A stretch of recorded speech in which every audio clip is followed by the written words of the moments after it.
E se existisse um livro com um conhecimento tão poderoso que fosse capaz de mudar totalmente a sua percepção da realidade? E se esse livro reunisse todo o conhecimento de um povo que viveu aproximadamente 700 anos depois de Cristo? Livro escrito pela civilização tolteca, que foram orientados pelos maias, pelos incas, astecas e até mesmo pelos guaranis na América do Sul. E se eu te dissesse que por mais que esse livro nos ensine um conhecimento milenar, ele ainda é super válido nos dias de hoje? Que uma vez que você compreende esse conhecimento, não tem mais como você voltar atrás. Mesmo assim, você iria querer ver esse vídeo até o final? Não seria ainda melhor se eu te dissesse que esse livro é extremamente fácil de entender e muito fácil de colocar em prática na sua realidade? Assumindo apenas 4 compromissos simples, você pode mudar totalmente a sua vida. Parece bom demais para ser verdade, né? Eu também me senti assim quando eu tive contato com esse livro pela primeira vez. Algo dentro de mim pensava, não pode ser tão simples. E foi lendo ele que eu entendi que sim, é bem simples mesmo. O livro a qual me refiro tem o nome de Os 4 Compromissos e foi escrito pelo Dom Miguel Ruiz. Miguel Ruiz nasceu no México em 1952 e foi lá que ele teve contato com o conhecimento tolteca, o qual ele nos ensina em seu livro. A filosofia tolteca é uma sabedoria ancestral originária da antiga civilização que habitou o México entre os séculos 10 e 12 depois de Cristo. Os toltecas habitavam majoritariamente o que hoje conhecemos como México e a América Central. Afinal, o que a filosofia tolteca acredita? Quais são os seus ensinamentos? Os toltecas acreditavam que a vida é como um sonho e que cada indivíduo vive em seu próprio sonho individual. Eles acreditavam, portanto, que o objetivo principal da vida é o despertar desse sonho, libertando-se das ilusões e das crenças limitantes para viver, então, uma vida mais autêntica e plena. Por essa razão, no começo do livro, logo somos introduzidos a este conhecimento. O capítulo número 1, de nome Domesticação e o Sonho do Planeta, nos explica como tudo o que estamos vivendo não passa meramente de um sonho. Mas calma, eu não estou dizendo que a sua vida não é real, fica até o final para entender tudo.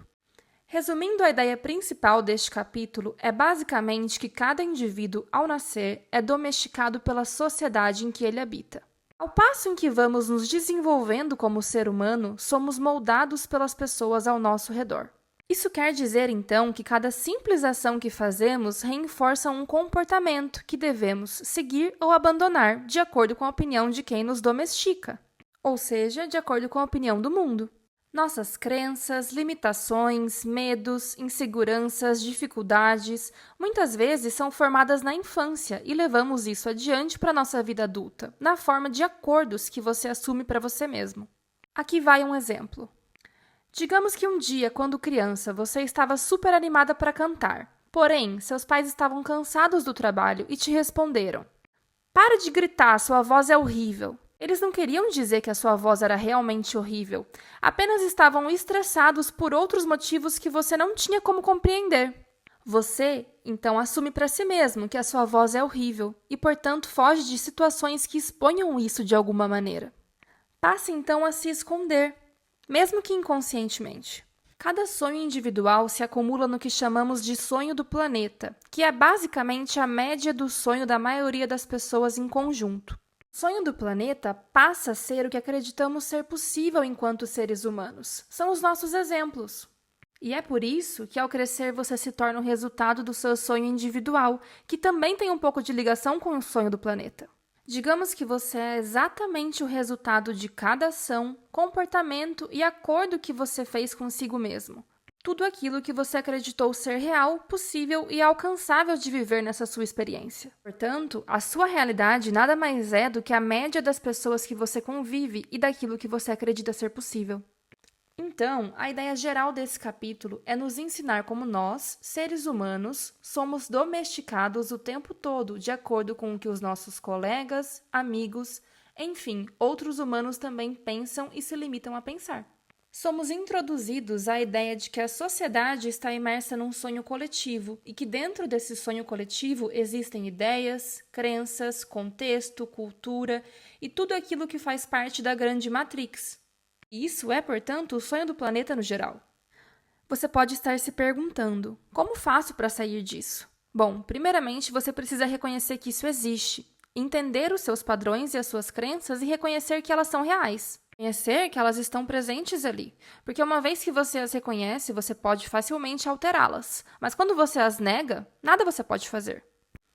Como podemos então mudar o nosso sonho individual?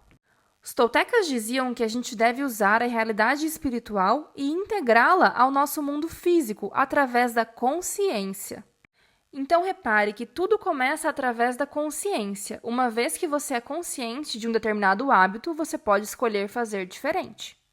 Resumidamente, o que é nos orientado nessa introdução é que você passe a quebrar todos os acordos que fez involuntariamente consigo mesmo ao longo da sua vida, aqueles que você fez enquanto você ainda não tinha consciência de escolha, enquanto a sua visão ainda era limitada da realidade. E passe, então, a assumir 4 novos compromissos para a sua vida. Compromissos estes que são apresentados mais adiante. Neste primeiro capítulo, ele compara o processo de domesticação ao adestramento de um cachorro. Quando estamos educando uma criança, por exemplo, beneficiamos os hábitos que julgamos corretos e punimos os hábitos que não são aceitos, correto? Isso é a domesticação. Todas as pessoas, em maior ou menor grau, passam por isso em algum momento da vida.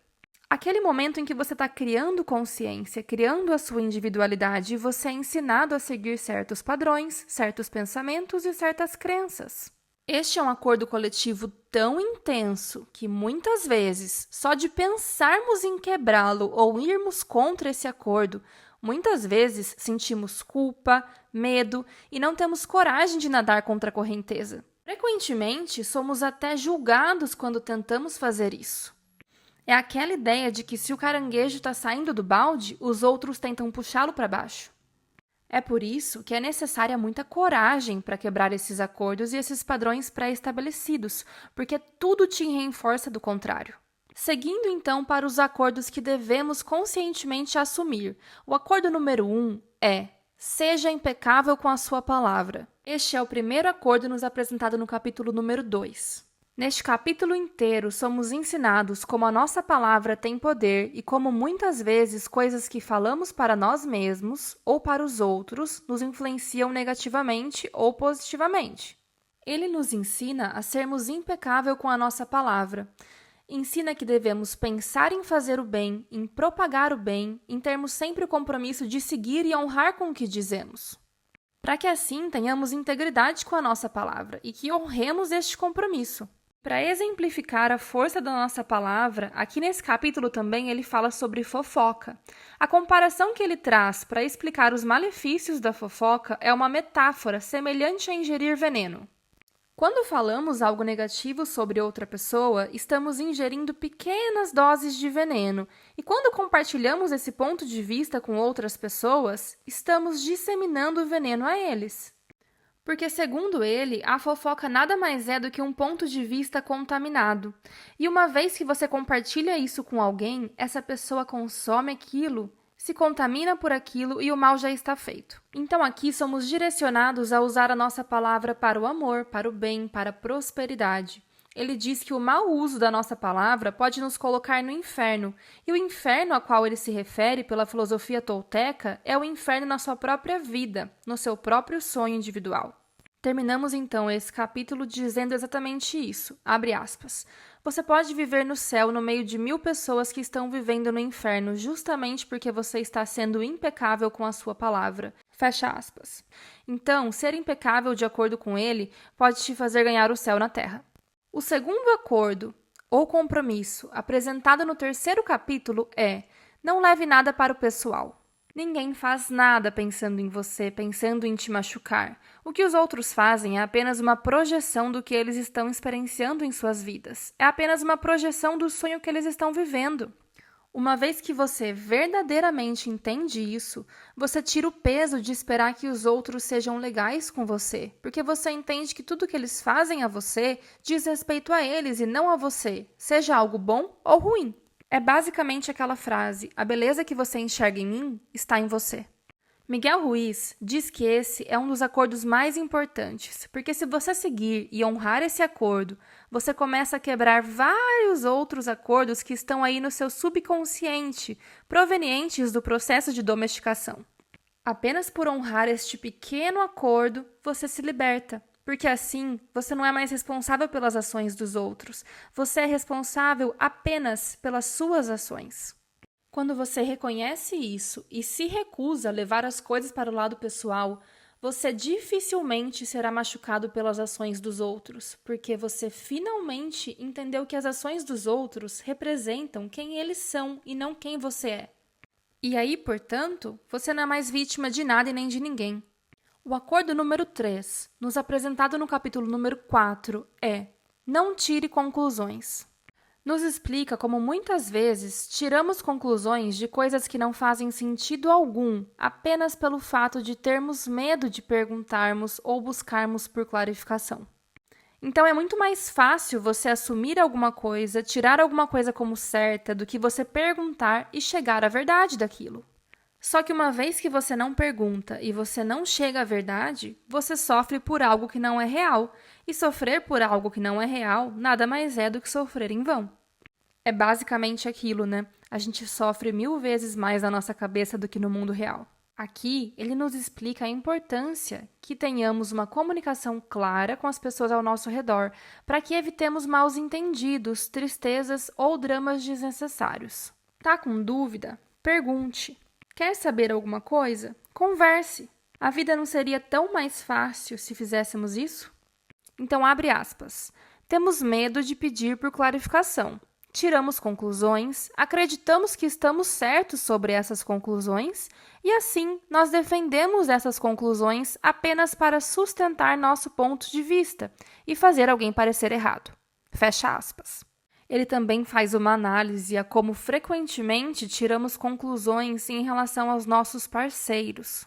Imaginamos que os nossos parceiros sabem o que estamos pensando e, portanto, não precisamos dizer o que estamos pensando. E aí ficamos bravos quando eles não fazem alguma coisa em relação ao que estávamos pensando. Então devemos sempre dizer o que estamos pensando e não tirarmos conclusões. Chegamos ao capítulo número 5, onde somos apresentados o quarto e último acordo. O quarto acordo é: sempre faça o seu melhor. Este último acordo refere-se também aos primeiros 3 acordos. Ou seja, sempre que você sentir que você está quebrando um dos 3 acordos, você vai refletir, vai usar a sua consciência e vai pensar: deixa eu fazer o melhor que posso.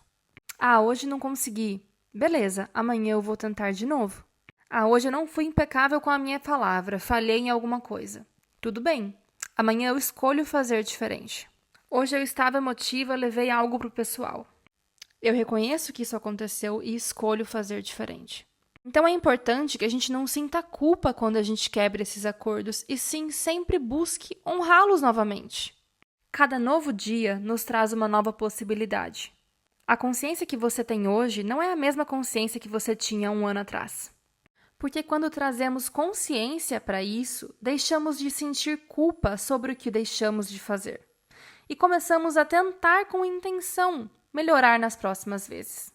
Então, sobre o quarto acordo, sempre faça o seu melhor. Mas a realidade é que o seu melhor vai ser diferente a cada dia. Quando você estiver se sentindo saudável e feliz, o seu melhor vai ser uma porcentagem. Quando você estiver doente e desanimado, o seu melhor vai ser outra porcentagem. Independente de qual seja o seu melhor hoje, sempre busque pelo melhor que você possa. Abre aspas. Continue fazendo o seu melhor, nem mais, nem menos. Se você tentar fazer muito mais do que o seu melhor, você vai gastar mais energia do que precisa, e mesmo assim não será suficiente. Quando você faz mais do que deveria, isso vai fazer com que demore mais para você realizar a sua meta. Mas se você fizer menos do que o seu melhor, você sujeita a si mesmo a frustrações, autocrítica, culpa e arrependimentos. Portanto, simplesmente faça o melhor, sempre o melhor. Fecha aspas. E não espere nada em troca. Isso não quer dizer que você não vai receber nenhuma recompensa por fazer o seu melhor. Mas é importante que o foco de fazer o melhor não seja a recompensa em si, e sim fazer o seu melhor.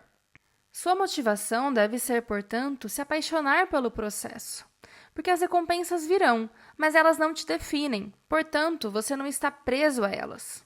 Um bom exemplo também de fazer sempre o seu melhor é aproveitar cada momento da sua vida como se fosse um mini ritual. Por exemplo, vai fazer um café? Faça o melhor café que você pode fazer. Vai tomar um banho? Aproveite o banho. Sinta a água caindo no seu rosto. Esteja presente em todos os momentos. E em todos os momentos, dê o seu melhor. O sexto e último capítulo é basicamente a conclusão do livro todo. Com um capítulo de nome, O Caminho Tolteca para a Liberdade, ele começa fazendo uma reflexão sobre liberdade. Ele pergunta, então, o que é liberdade? Liberdade é diferente em cada religião, em cada conceito, em cada cultura. Miguel Ruiz então diz: se encontrarmos uma criança que tenha 2 ou 3 anos de idade, talvez tenhamos encontrado um ser humano livre. E aí, aquela frase do Charlie Bukowski faz total sentido. Você consegue se lembrar quem você era antes do mundo dizer quem você deveria ser? Talvez aí, finalmente você encontre a sua liberdade. E a minha parte preferida desse capítulo é, abre aspas, o real você é ainda uma criança que nunca cresceu. Às vezes, aquela criança sai quando você está se divertindo ou quando você está brincando. Quando você se sente feliz. Quando você está pintando ou escrevendo poesia, ou tocando piano, ou expressando a si mesmo de alguma maneira.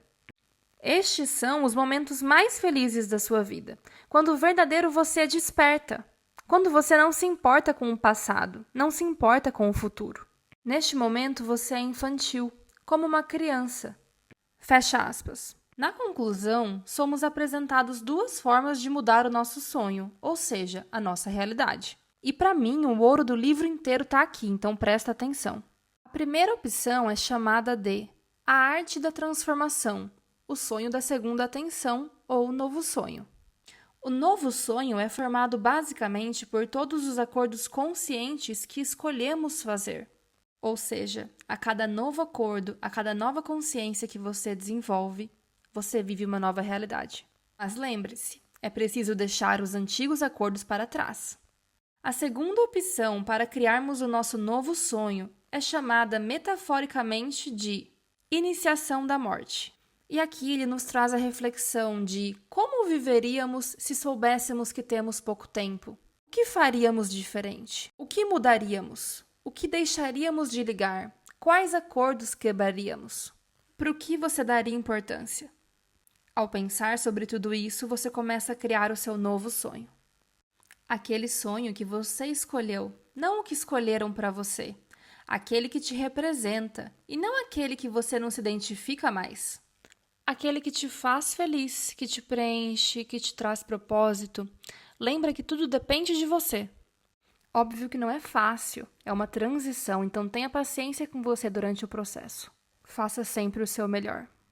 Mas o mais importante é, quando você abrir os olhos hoje pela manhã, você apenas abriu os olhos ou você já despertou? A consciência é 50% do caminho. Os outros 50% é aprendizado, prática e constância. Seja impecável com a sua palavra. Não leve nada para o pessoal. Não tire conclusões e sempre faça o seu melhor. Comece fazendo o seu melhor, se inscrevendo aqui no meu canal, deixando o like nesse vídeo e um comentário. Você vai levar esses 4 acordos para a sua vida? Eu realmente espero que sim. Obrigada por assistir e até o próximo. Tchau, tchau!